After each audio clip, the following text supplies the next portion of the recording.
I'm Kyle Addington, Instructional Technology Coordinator, Adams 12 5-Star Schools in Thornton, Colorado.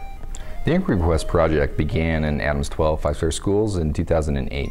It was designed by the Instructional Technology and Library Services team to address our 8th grade technology assessment need.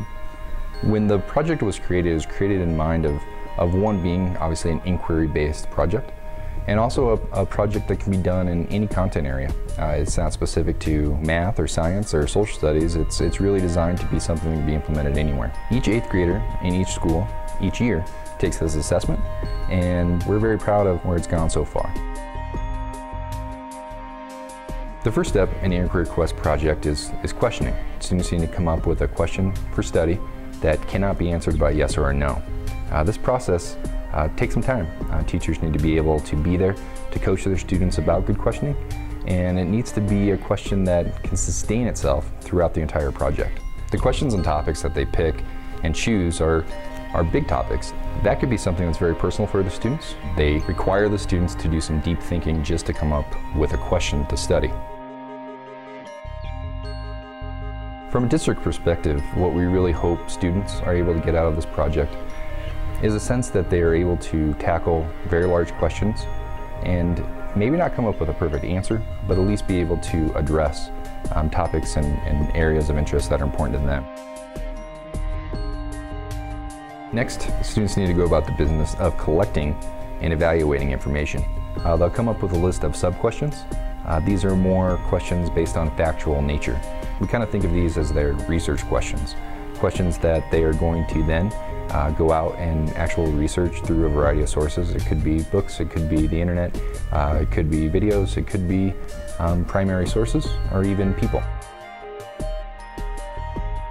The next step is students need to start making sense of the information that they found. One of the steps in the process is having the students write a letter to the audience.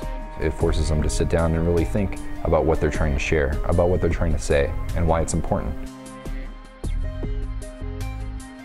At this point, it becomes necessary to start thinking about how the students are going to communicate their information. This is where the digital piece comes into play. Students need to be able to understand what tools are available to them, what's going to make the most sense, and how they're going to put it all together. This is a tough task to do, as anybody who's ever tried to make a website or a video knows that being able to express yourself in a digital medium is no small task. When we think about how these projects are assessed, we like to think of it as the proof is in the pudding. If a student's able to create a digital product that is of high quality and shares their message and has proof of research, proof of understanding, proof of analysis, we know that the steps that they had to go through to reach that end product definitely met our requirements for the state. Teachers and students know going into this that it's going to take a lot of work, and they also know that the rewards for it can be great at the end. The students are given a lot of choice in the product. They have the ability to decide what questions they're going to ask and study, and teachers are affording the students the ability and trust to go and see and look for those topics and those ideas. Inquiry Quest turns the teacher into a facilitator of learning rather than a prescriber of learning.